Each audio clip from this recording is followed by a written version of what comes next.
जी हाँ दोस्तों, बांग्लादेश के खिलाफ खेले गए दूसरे टेस्ट के दूसरे दिन भारतीय टीम के तेज गेंदबाज जसप्रीत बुमराह की आई आंधी। जहां जसप्रीत बुमराह ने एक बार फिर से अपनी घातक तेज तर्रार गेंदबाजी से स्टंप तोड़ गेंदबाजी के माध्यम से बांग्लादेशी बल्लेबाजों की तोड़ी कमर और दूसरे टेस्ट के दूसरे ही दिन बांग्लादेशी बल्लेबाजों का सुपड़ा साफ करते हुए बांग्लादेश को पहुंचाया बैकफुट पर। नमस्कार दोस्तों, स्वागत है आपके अपने पसंदीदा क्रिकेट चैनल क्रिक अबोबो में। दोस्तों, इस वीडियो में हम आपको भारत और बांग्लादेश के बीच कानपुर में खेले गए दूसरे टेस्ट के दूसरे दिन की पूरी रोमांचक हाईलाइट आपको दिखाने वाले हैं। लेकिन वीडियो में आगे बढ़ने से पहले आप मोहम्मद सिराज और जसप्रीत बुमराह में से किसे टीम इंडिया का सबसे घातक तेज गेंदबाज मानते हैं, कमेंट में बताना बिल्कुल भी ना भूलिए। वीडियो पसंद आए तो इसे एक लाइक और चैनल को सब्सक्राइब जरूर कर दीजिए। दोस्तों, जैसा कि आप सभी जानते हैं कि पहला टेस्ट मुकाबला जीतने के बाद अब दूसरे टेस्ट मुकाबले में भारतीय टीम के कप्तान ने टॉस जीतकर पहले गेंदबाजी करने का फैसला किया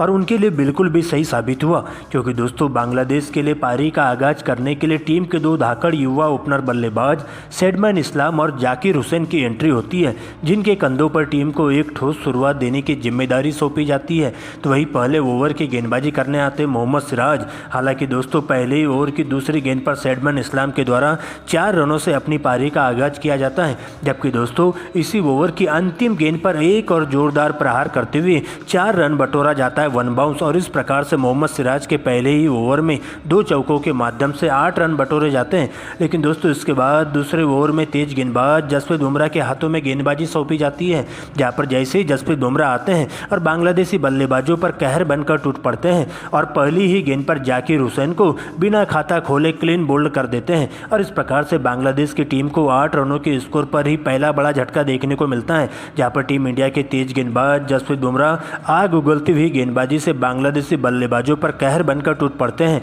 और दूसरे ही ओवर में जाकिर हुसैन को बिना खाता खोले क्लीन बोल्ड करते हुए बांग्लादेश को पूरी तरीके से बैकफुट पर लाकर रख देते हैं। हालांकि दोस्तों उनके आउट होते ही अब नए बल्लेबाज के तौर पर कप्तान हुसैन सांतो की एंट्री होती है, जहां पर सैडमैन इस्लाम के साथ मिलकर आगे का मोर्चा संभालते हुए दोनों ही बल्लेबाज टुक टुक करते हुए सिंगल डबल के साथ ही बांग्लादेश की पारी को आगे बढ़ाने का काम करते हैं और दोनों ही बल्लेबाज मिलकर नजरें जमाते हुए क्रीज पर टिककर बल्लेबाजी करते हुए बांग्लादेश की पारी को सिंगल डबल के साथ ही अच्छी गेंदों को छोड़ते हुए खराब गेंदों को जोरदार प्रहार करते हुए बाउंड्री लाइन के बाहर पहुंचाने का भरपूर कोशिश करते हैं और देखते ही देखते 15 ओवर में बांग्लादेश की टीम का स्कोर बोर्ड पर 50 रनों तक पहुंच जाता है, जहां पर सैडमैन इस्लाम धीरे धीरे अपने 50 की ओर बढ़ने लगते हैं। लेकिन दोस्तों इसी बीच भारतीय टीम के स्पिन गेंदबाज रविचंद्रन अश्विन के हाथों में गेंदबाजी थमाई जाती है 16वें ओवर की और आते ही अपनी घातक स्पिन गेंदबाजी से शुभमन गिल के द्वारा बेहतरीन कैच के माध्यम से कप्तान हुसैन सांतो का पत्ता कट कर दिया जाता है,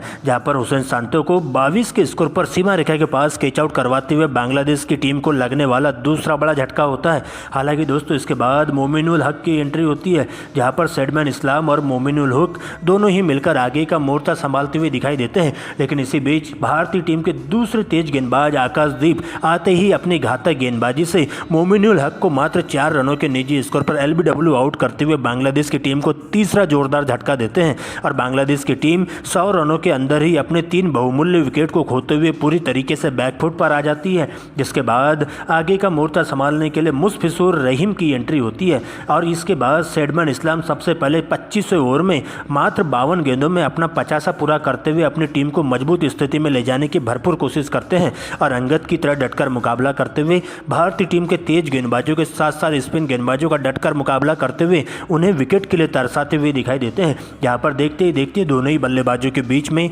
50 रनों की अटूट साझेदारी पूरी हो जाती है। लेकिन इसी बीच एक बार फिर से लंच ब्रेक के खत्म होते ही अश्विन का कोहराम देखने को मिलता है, जहां पर रविचंद्रन अश्विन अपनी घातक गेंदबाजी से एक ही ओवर में 2 गेंदों में 2 लगातार क्लीन बोल्ड करते हुए बांग्लादेशी बल्लेबाजों को पूरी तरीके से झकझोर करके रख देते हैं। जहां पर पूरी तरीके से हावी होते हुए सबसे पहले मुशफिकुर रहीम को 12 रन तो वही सैडमैन इस्लाम को 51 के स्कोर पर क्लीन बोल्ड करते हुए बांग्लादेश के 5 बल्लेबाजों का चालान काटते हुए उन्हें आधी से ज़्यादा बल्लेबाजों का पवेलियन की ओर लौटा दिया जाता है और इस प्रकार से बांग्लादेशी बल्लेबाज पूरी तरीके से भारतीय गेंदबाजों के सामने घुटने टेकती हुई दिखाई देती है। लेकिन दोस्तों इसके बाद साकिब उल हसन का साथ देने के लिए मेहदी हसन की एंट्री होती है और अंतिम के बल्लेबाजों के द्वारा कुछ अच्छे शॉट्स लगाते हुए भारतीय टीम के गेंदबाजों को पूरी तरीके से मुकाबले में बाहर की ओर ढकेला जाता है। यहाँ पर देखते देखते साकिब उल हसन तेज तर्रार बल्लेबाजी करना शुरू कर देते हैं और आक्रामक रवैया अपनाते हुए भारतीय टीम के गेंदबाजों की जम के क्लास लेते हैं, जहां पर साकिब उल हसन